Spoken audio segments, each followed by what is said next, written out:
بسم اللہ الرحمن الرحیم، اللہ کے نام سے جو رحمان اور رحیم ہے۔ وَلَقَدْ يَسَّرْنَا الْقُرْآنَ لِلذِّكْرِ فَهَلْ مِن مُّدَّكِرٍ۔ ہم نے اس قرآن کو نصیحت کے لیے آسان ذریعہ بنا دیا ہے، پھر کیا ہے کوئی نصیحت قبول کرنے والا؟ لیکن سوال یہ کہ اللہ تبارک و تعالیٰ کے انبیاء، ان کی بعثت اس لیے ہوتی ہے تاکہ قوموں پر حجت تمام ہو۔ تو یہ قاعدہ اور یہ اصول ہے کہ انبیاء علیہم السلام اللہ کے دین کو پورا پہنچاتے ہیں، اور اس میں کسی قسم کی کوتاہی اور غلطی اور قصور اور کمی سے انبیاء علیہم السلام محفوظ اور معصوم ہوتے ہیں۔ تو یونس علیہ السلام نے اللہ کا دین پورا پہنچایا تھا، لیکن یہاں یہ کہنا کہ اتمام حجت نہیں ہوا تھا، اس سے تو یہ معلوم ہو رہا ہے کہ یونس علیہ السلام نے اپنی رسالت کو نہیں پہنچایا تھا۔ تو اتمام حجت کے دو مطلب ہیں۔ ایک، اتمام حجت کا معنی یہ ہے کہ آخرت میں رسولوں کی بعثت ہو اور وہ اللہ کا دین پہنچا دے، تو آخرت کے اعتبار سے اتمام حجت تمام انبیاء نے کی اور یونس علیہ السلام نے بھی کی۔ لیکن دنیاوی عذاب آنے کی صورت اسی وقت ہو سکتی ہے کہ جب اللہ اپنے نبی کو حکم دے کہ اس وقت آپ ہجرت کریں اور اس وقت تک نبی ان کے درمیان موجود رہیں، تو دنیاوی عذاب کے اعتبار سے اتمام حجت ہوتا ہے۔ تو آخرت میں جو اتمام حجت ہے وہ تو یونس علیہ السلام نے کر دیا تھا، مگر بے اعتبار دنیاوی عذاب کے نزول کے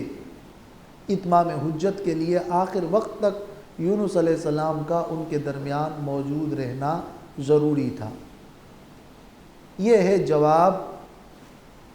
ماں مودودی پر وارد ہونے والے سوال کا،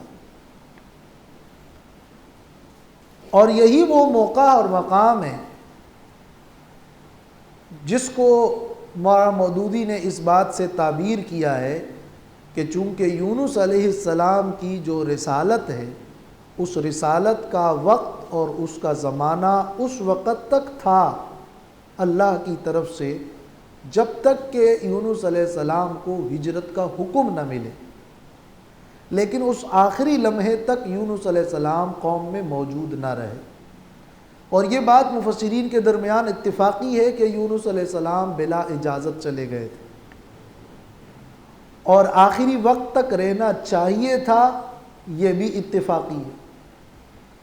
یہ یونس علیہ السلام کا اس سے پہلے جانا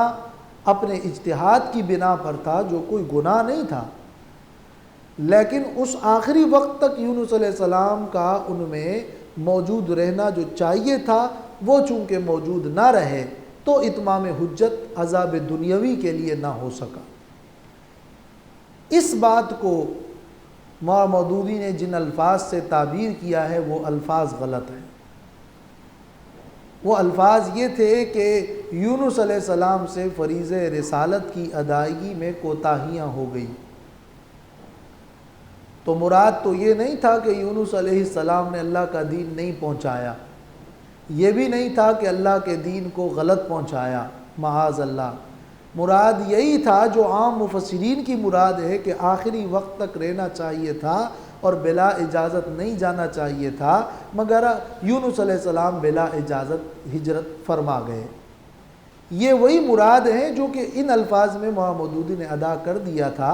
اور یہ الفاظ موہم الفاظ ہیں اور غلط الفاظ ہیں جن سے ماں مودودی نے رجوع بھی کر لی، مگر یہ الفاظ ہیں کہ جن کی وجہ سے مفسرین نے اور بہت سے علماء ماں مودودی پر ان الفاظ کی وجہ سے رد بھی کرتے ہیں، اور وہ رد صحیح بھی ہے۔ مگر اس سے یہ نہیں بات ثابت ہوتی کہ ماں مودودی اہل سنت والجماعہ کے اجماعی عقائد سے منحرف تھے، یا وہ انبیاء علیہم السلام کو معصوم نہیں مانتے تھے۔ مولانا مودودی ایک بہت بڑے عالم ربانی تھے اور ان کے بارے میں بہت سے علماء کے بڑے سخت تحفظات ہیں، اور وہ علماء ان کا کہنا یہ ہے کہ مولانا مودودی نے انبیاء علیہم السلام کی شان میں گستاخیاں کی ہیں اور ایسی ایسی باتیں کی ہیں جو نبوت کے شان کے مطابق نہیں ہیں، اور وہ انبیاء علیہم السلام کو معصوم نہیں مانتے تھے، اور یہ کہ انہوں نے صحابہ کرام کے بارے میں اور خاص طور پر حضرت عثمان یا حضرت معاویہ رضی اللہ تعالیٰ عنہ کے بارے میں کچھ ایسی باتیں کی ہیں جو ان صحابہ کی شان کے مطابق نہیں ہیں۔ اس وجہ سے بہت سے علماء مولانا مودودی کو رد کرتے ہیں اور ان کے خلاف باقاعدہ فتوے بھی دیتے ہیں اور ان کے خلاف کتابیں بھی لکھی گئی ہیں، اور ان میں بڑے اکابرین اور قابل قدر اور ذی علم علماء شامل ہیں، اور بہت سے علماء تو بڑی اخلاص کے ساتھ یہ بیان دیتے ہیں، اس لیے کہ انبیاء علیہم السلام کی شان تو بڑی عظیم ہے، اور صحابہ کرام کی عظمت اور شان صحابہ تو ایمان کا جز ہے۔ تو اس مسئلے میں تو ہمارا ان سے کوئی اختلاف نہیں ہے کہ انبیاء علیہم السلام معصوم ہیں، اور اس مسئلے میں بھی کوئی اختلاف نہیں ہے کہ صحابہ کرام کی شان بڑی عظیم ہے، اور صحابہ کرام سے محبت ایمان کا جز ہے، ان مسائل میں کوئی اختلاف نہیں ہے، مگر ہمارا نقطہ نظر یہ ہے کہ مولانا مودودی کی رائے بھی یہ نہیں تھی کہ انبیاء علیہم السلام معصوم نہیں ہے، بلکہ مولانا مودودی کی کتابیں انبیاء علیہم السلام کی شان بیان کرنے سے لبریز ہے، اور ان کی کتابوں کو پڑھنے والے پڑھ سکتے ہیں کہ انہوں نے انبیاء علیہم السلام کی عظمت اور صحابہ کرام کی عظمت و شان پر جو کچھ لکھا ہے وہ بہت ہی قابل قدر مواد ہیں، جو کہ مطالعہ کرنے والوں پر لازم ہے کہ وہ اس کو اپنے مطالعے میں رکھیں۔ اور جو اعتراضات مولانا مودودی پر کیے گئے ہیں ان میں سے بعض اعتراضات تو وہ ہیں کہ جو خالص افتراء اور جھوٹ ہیں، جو باتیں مولانا مودودی کی کتابوں میں موجود نہیں ہے یا سیاق و سباق سے کاٹ کر اس کو پیش کیا گیا ہے۔ مثلاً ایک مقام پر مولانا مودودی نے لکھا ہے کہ اس لیے یہ خیال کرنا غلط ہے کہ ابراہیم علیہ السلام نے شرک کیا۔ اب اگر آپ یہ جملہ اس میں سے کاٹ دیں کہ اس لیے یہ خیال کرنا غلط ہے، اور آپ کہہ دیں کہ مولانا مودودی نے تفہیم القرآن کے فلاں صفحے پہ یہ لکھا ہے کہ ابراہیم علیہ السلام نے شرک کیا، تو یہ تو انہوں نے لکھا ہے کہ ابراہیم علیہ السلام نے شرک کیا، لیکن پورا جملہ یہ ہے کہ اس لیے یہ خیال کرنا غلط ہے، تو یہ جب یہ جملہ آپ ان سے کاٹ دیں گے تو آپ کہیں گے کہ لاکھوں کا انعام دیتا ہوں اگر یہ جملہ وہاں نہ ملا تو وہ انعام بھی ٹھیک ہوگا، جملہ تو ملے گا۔ تو سیاق و سباق سے بہت ساری عبارات کو کاٹا گیا ہے۔ اسی طرح یونس علیہ السلام کے حوالے سے جو اعتراض ہے وہ مولانا مودودی پر کی جانے والی اعتراضات میں سب سے زیادہ وزنی معلوم ہوتا ہے، جس کا بیان ہم نے اپنی اس پوری تقریر میں کر دیا، اور مولانا مودودی نے اس پر کوئی اصرار نہیں کیا تھا۔ خود مولانا مودودی کی زندگی میں ہی مولانا یوسف بنیری نے 2 جلدوں میں کتاب لکھی مولانا مودودی پر اعتراضات کا علمی تجزیہ، اور اس کتاب کو مولانا مودودی کی تائید حاصل ہے مولانا کی زندگی میں، اور اس میں اس سوال اور اعتراض کا انہوں نے تفصیل سے یہی وضاحت دی جس کا حاصل نچوڑ میں نے پیش کر دیا۔ البتہ ان کلمات اور ان الفاظ سے ہمارا اتفاق نہیں ہے۔ یہ یونس علیہ السلام کے قوم کی خصوصیت بھی نہیں تھی، اور خصوصیت کی وجہ ہم یہ بیان بھی نہیں کرتے، اس کی ضرورت بھی نہیں پڑے گی۔ اصل قول تو جمہور علماء کا وہ صحیح ہے، مگر یہ دوسرا قول کہ یہ خصوصیت تھی، یہ بھی سلفاً و خلفاً نقل ہے، یہ گمراہی نہیں ہے۔ البتہ فریضہ رسالت میں کوتاہی والے کلمات غلط ہیں، جس سے مولانا مودودی کی مراد یہی تھی کہ بلا اجت چلے جانا،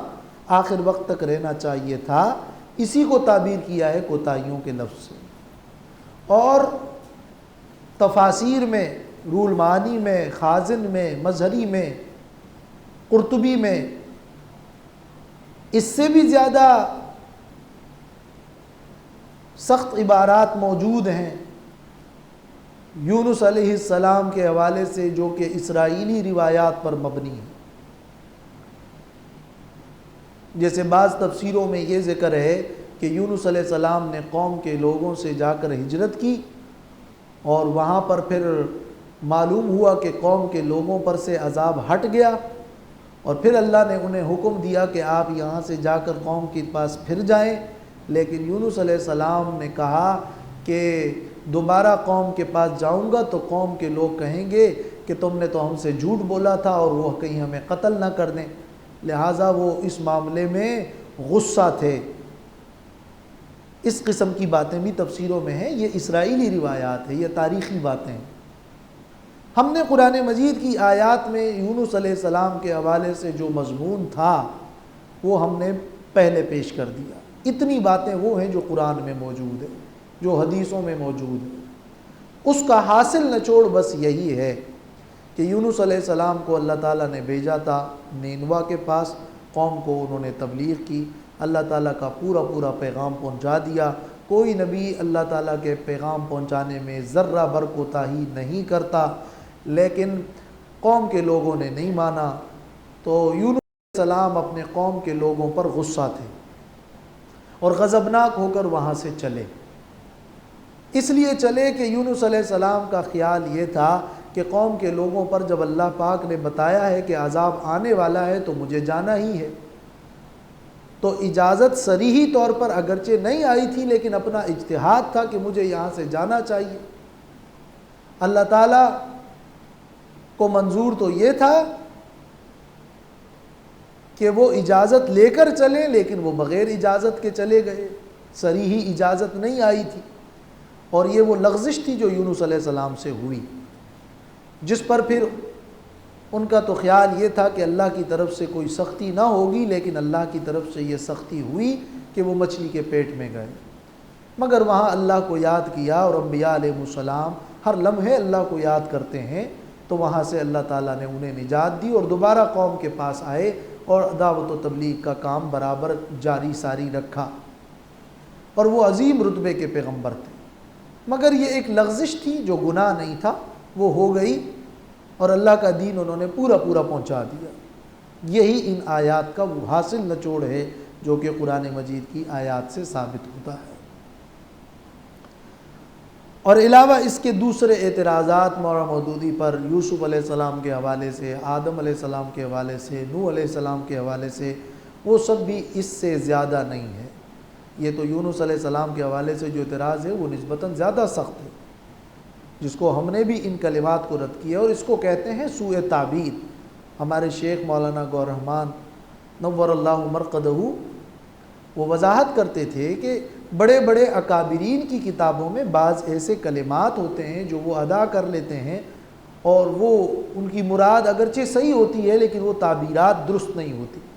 تو تعبیرات کی غلطی سے کوئی گمراہ نہیں ہو جاتا، اور اس قسم کی غلطیاں اور بھی بہت سارے علماء کی کتابوں میں موجود ہیں۔ یونس علیہ السلام کے حوالے سے بہت ساری باتیں تفاسیر میں اس سے بھی زیادہ سخت عبارات موجود ہیں، اور وہ دکھائی جا سکتی ہیں، لیکن ان لغزشات میں نہیں پڑھنا چاہیے۔ مولانا مودودی کے حوالے سے زیادہ اختلاف چونکہ سیاسی نوعیت کا تھا، اور کچھ علماء کو تحقیق کے زیادہ مواقع نہ مل سکے، اور بہت سے علماء محض عقیدت میں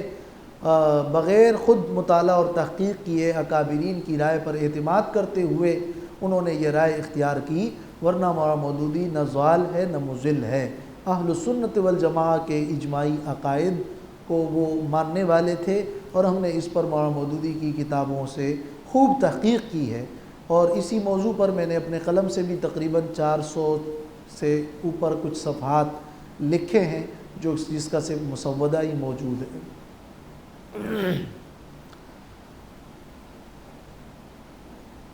یہاں جو سورۃ الانبیاء کی آیت ہے اس میں اللہ تعالیٰ نے فرمایا ہے کہ وَظَنُّونِ، اور یاد کرو حضرت ذنون کو۔ ذنون یونس علیہ السلام کے لیے قرآن میں ایک لفظ ذنون کا استعمال ہوا ہے اور ایک لفظ صاحب الحوت استعمال ہوا ہے سورۃ القلم۔ نون کا معنی بھی ہے مچھلی، حوت کا معنی بھی ہے مچھلی، اور حوت تو ہر قسم کی مچھلی کو کہتے ہیں، نون خاص بڑی مچھلی کو، ویل مچھلی کو نون کہتے ہیں،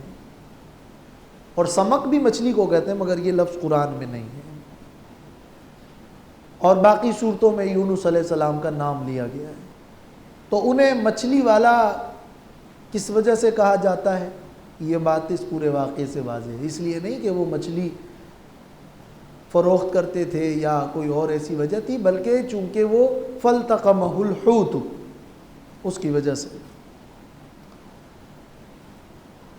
وَظَنُّونِ ذَهَبَ مُغَاضِبًا، اور یاد کرو ذنون علیہ السلام کو، یونس علیہ السلام کو، مچھلی والے کو، اِذْ ذَهَبَ مُغَاضِبًا، جب وہ چل دیے غضبناک ہو کر، مغاضباً، مغاضباً یہ باب مفاعلہ ہے، اور باب مفاعلہ کبھی تو مقابلہ کے لیے استعمال ہوتا ہے، ایک دوسرے پر غصہ ہونا، لیکن یہاں ایک دوسرے پر غصہ ہونا مراد نہیں ہے۔ جیسے کہتے ہیں سافر تو، میں نے سفر کیا، تو وہاں ایک دوسرے کو سفر کرنا تو مقابلہ کا معنی تو نہیں ہے، تو یہاں مقابلہ کے لیے باب مفاعلہ کا استعمال نہیں ہوا ہے۔ اور مغاضباً کا معنی یہ ہے کہ قوم پر وہ غصہ تھے، اس لیے کہ قوم کے لوگ ایمان نہیں لائے تھے، وہ اپنے کفر پر قائم رہے، تو مغاضباً کا معنی ہے علی قومہ، اپنے قوم پر غصہ تھے۔ یہ قول بھی تفسیروں میں نقل ہوا ہے کہ رب پر غصہ تھے، جس کی میں نے اب وضاحت کر دی کہ وہ غلط ہے، اور لِرَبِّهِ جو تفسیروں میں مروی ہے اس کا صحیح مصداق موجود ہے، یعنی رب کے لیے اور رب کی وجہ سے غصہ تھے، یہ نہیں کہ رب پر غصہ تھے۔ رب پر غصہ ہونا تو گناہ نہیں، کفر ہے، انبیاء علیہ السلام تو گناہوں سے بھی معصوم ہوتے ہیں۔ امام رازی نے تفسیر کبیر میں یہ جواب ذکر کیا ہے۔ فَظَنَّ أَن لَّن نَّقْدِرَ عَلَيْهِ، اور پس انہوں نے خیال کیا کہ ہم تنگی نہ لائیں گے ان پر، لن نقدر۔ تفسیر مدارک میں ہے کہ حضرت معاویہ نے عبداللہ ابن عباس سے پوچھا کہ اس آیت میں مجھے یہ مشکل پیش آ رہی ہے، نقدر تو قدرت سے ہے، ان لن نقدر علیہ، یونس علیہ السلام نے یہ گمان کیا کہ ہم انہیں نہیں پکڑیں گے، ہم ان پر قدرت نہیں رکھیں گے، تو اللہ تعالیٰ بندے پر قدرت نہیں رکھے گا، یہ تو عقیدہ کفریہ ہے۔ تو عبداللہ ابن عباس نے فرمایا کہ ھذا من القدر لا من القدرت، یہ قدرت سے نہیں ہے، یہ قدر سے ہے۔ یعنی لن نقدرہ کا معنی ہے ہم تنگی نہیں لائیں گے ان پر۔ لن نقدرہ کے 3 معنی ہوئے ہیں، ایک معنی جو سب سے زیادہ صحیح معنی ہے وہ یہی ہے اس آیت میں کہ ہم ان پر تنگی اور سختی نہیں لائیں گے، جس طرح قرآن مجید کی آیات میں ہے فَقُدِرَ عَلَيْهِ رِزْقُهُ يَبْسُطُ وَيَقْدِرُ، وَيَقْدِرُ معنی تنگی کرنا، سختی کرنا۔ تو یونس علیہ السلام کا خیال یہ تھا کہ میں یہاں سے جو جا رہا ہوں یہ میری کوئی غلطی نہیں ہے اور اللہ کی طرف سے مجھ پر کوئی سختی نہیں ہوگی، لیکن اللہ تعالیٰ کو ان کا بغیر اجازت کے جانا پسند نہ تھا۔ اور دوسرا معنی یہ ہوا ہے کہ أَلَّن نَّقْضِيَ عَلَيْهِ بِالْعُقُوبَةِ، ان کا یہ خیال تھا کہ ہم ان کے بارے میں سزا کا فیصلہ نہیں کریں گے، یعنی یہ تقدیر سے ہے، حکم اور تقدیر اور فیصلے سے ہے کہ ہم فیصلہ نہیں کریں گے ان کے بارے میں سزا کا، مگر ہم نے یہ فیصلہ کر دیا، اس لیے نہیں کہ انہوں نے گناہ کیا، بلکہ ایک لغزش ہوئی جو کہ ان کے شان کے لائق و مناسب نہیں تھی۔ اور یہ معنی بھی ہوا ہے کہ ہم انہیں نہیں پکڑ سکیں گے اور ہم ان پہ قدرت نہیں ہوگی، تو یہ معنی تو درست نہیں بنتا ہے، اور یہ تو ایک طرح کفریہ معنی اور عقیدہ ہوگا۔ تو وہ مفسرین جو یہ معنی بھی کرتے ہیں وہ پھر کہتے ہیں کہ اس کا معنی یہ نہیں ہے کہ یونس علیہ السلام نے واقعی ایسا عقیدہ رکھا، بلکہ یہ استفہامیہ انداز میں ان کا یہ کہنا تھا، اور اس طرح یا تمثیل تھی، یہ مختلف قسم کی وہ توجیحات کرتے ہیں، مگر پہلا معنی ہی زیادہ صحیح ہے۔ فنادا فی الظلمات، بس انہوں نے پکارا فی الظلمات، اندھیروں میں، ظلمات جمع ہے، دریا کے اندھیرے میں، مچھلی کے پیٹ کے اندھیرے میں، رات کے اندھیرے میں، کئی اندھیرے ہیں، اس میں پکارا اللہ کو، اللہ الہ الا انتا، کہ نہیں ہے معبود سوائے تیرے علاوہ کوئی الہ و معبود نہیں، سبحانک، پاکی ہے تیرے لیے، پاک ہے تیری ذات ہر نقصان اور ہر عیب سے، انی کنت من الظالمین، بے شک میں ہوں قصورواروں میں سے۔ مانگنے کا ایک انداز یہ ہوتا ہے کہ جس سے مانگا جا رہا ہے اس کی تعریف کی جائے اور اپنی عاجزی بیان کی جائے، یہ بھی مانگنا ہوتا ہے کہ تو سخی ہے اور میں فقیر ہوں، تو الہ ہے اور میں ظالمین میں سے، بس یہ ایک مانگنا تھا، یہ زیر لب مانگنا ہے، جیسے رب انی مسنی الضر وانت ارحم الراحمین میں مضمون تھا۔ دعا کے لیے ضروری ہے کہ جن سے مانگا جائے اس کے احسان کا اعتراف کرے، لا الہ الا انت، دوم یہ کہ جس سے مانگا جا رہا ہے اس میں کوئی عیب نہ ہو، سبحانک، سوم یہ کہ اپنی عاجزی ظاہر کر دے، انی کنت من الظالمین، لا الہ الا انت میں توحید ہے، سبحانک میں تنزیہ ہے، معبود تو ہی ہے واحد اور ہر عیب سے پاک ہے، توحید اور تنزیہ، اور میں ظالمین میں سے ہوں، یہ ہو گیا استغفار، توحید، تنزیہ، استغفار، تینوں چیزیں اس دعا میں۔ اور ظالمین سے کوئی یہ نہ سمجھے کہ وہ اردو والا ظالم یا کوئی بڑا ظالم اور یا کوئی گناہگار، بلکہ انبیاء علیہ السلام کی معمولی لغزشیں بھی اللہ کے دربار میں چونکہ بہت بڑی ہوتی ہے، اور وہ اپنے قصوروں کا اعتراف اسی انداز میں کرتے ہیں کہ خلاف اولا کو بھی انہوں نے ظلم سے تعبیر کیا، اور عربی میں ظلم وضع الشیء فی غیر موضعہ کو کہتے ہیں، یہ اردو والا ظلم نہیں ہے کہ بلکہ نقصان کرنا، کمی کرنا اپنی شان میں اور کوئی لغزش کرنا، اس کے لیے بھی ظلم کا لفظ عربی میں استعمال ہوتا ہے، تو یہ عربیت ہے۔ فاستجبنا لہ، تو ہم نے ان کی دعا قبول کر لی، ونجیناہ من الغم، اور ہم نے نجات دی ان کو غم سے۔ کون سے غم سے؟ اس لغزش کے غم سے، اس وحشت اور وحدت کے غم سے۔ امام نصفی نے تفسیر مدارک میں لکھا ہے من الغم، یعنی غم الذلت والوحشت والوحدت،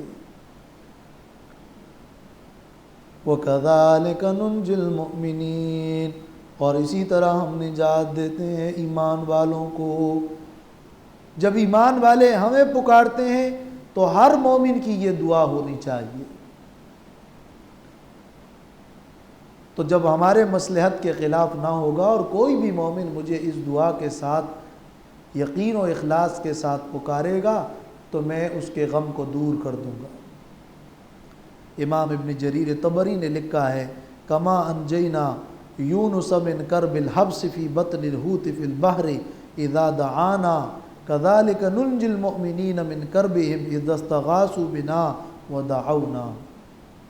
جس طرح ہم نے یونس علیہ السلام کو مچھلی کے پیٹ میں دریا کے اندر مصیبت سے نجات دی جب انہوں نے ہمیں پکارا، تو کذالک ننجی المومنین، اسی طرح تکلیفوں سے ہم ایمان والوں کو بھی نجات دیتے ہیں،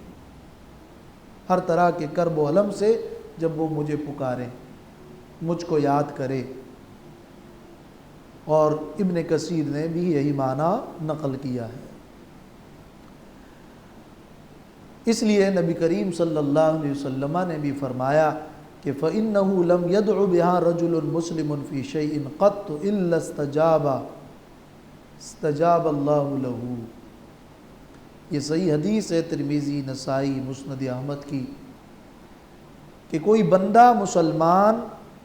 کسی بھی معاملے میں جب وہ یونس علیہ السلام کی یہ دعا کرتا ہے تو اللہ تعالیٰ اس کی دعا کو قبول کرتا ہے۔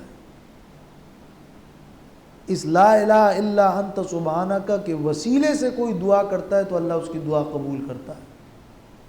یہ پڑھتا ہے اور مانگتا ہے، اور یہ بجائے خود بھی دعا ہے۔ سعد ابن ابی وقاص رضی اللہ تعالیٰ عنہ سے روایت ہے کہ رسول اللہ صلی اللہ علیہ وسلم نے فرمایا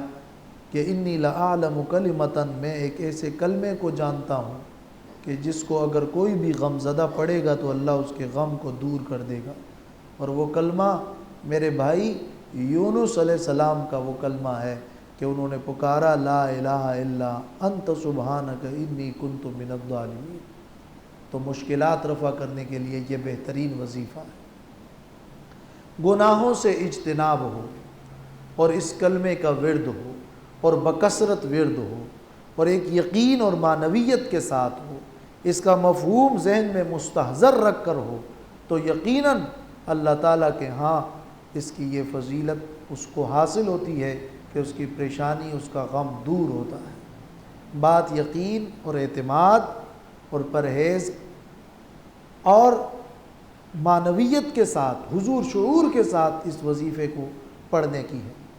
ورنہ یہ وظائف میں سے عظیم وظیفہ ہے کہ خود قرآن میں اللہ نے اس وظیفے کے بارے میں فرمایا ہے کہ وَكَذَلِكَ نُنْجِي الْمُؤْمِنِينَ، ایمان والوں کو ہم اسی طرح نجات دیں گے۔ باقی ایمان والوں کے لیے بھی یہ وظیفہ ہے، یہ یونس علیہ السلام کے لیے صرف خاص نہیں ہے۔ اور کمال یہ حاصل ہے کہ اللہ کی وہ مستجاب دعا ہے جو اللہ کے برگزیدہ پیغمبر یونس ابن متیٰ علیہ السلام نے یہ دعا مانگی اور اللہ تعالیٰ نے اس کو قبول فرمایا۔ وآخر دعوانا الحمد للہ۔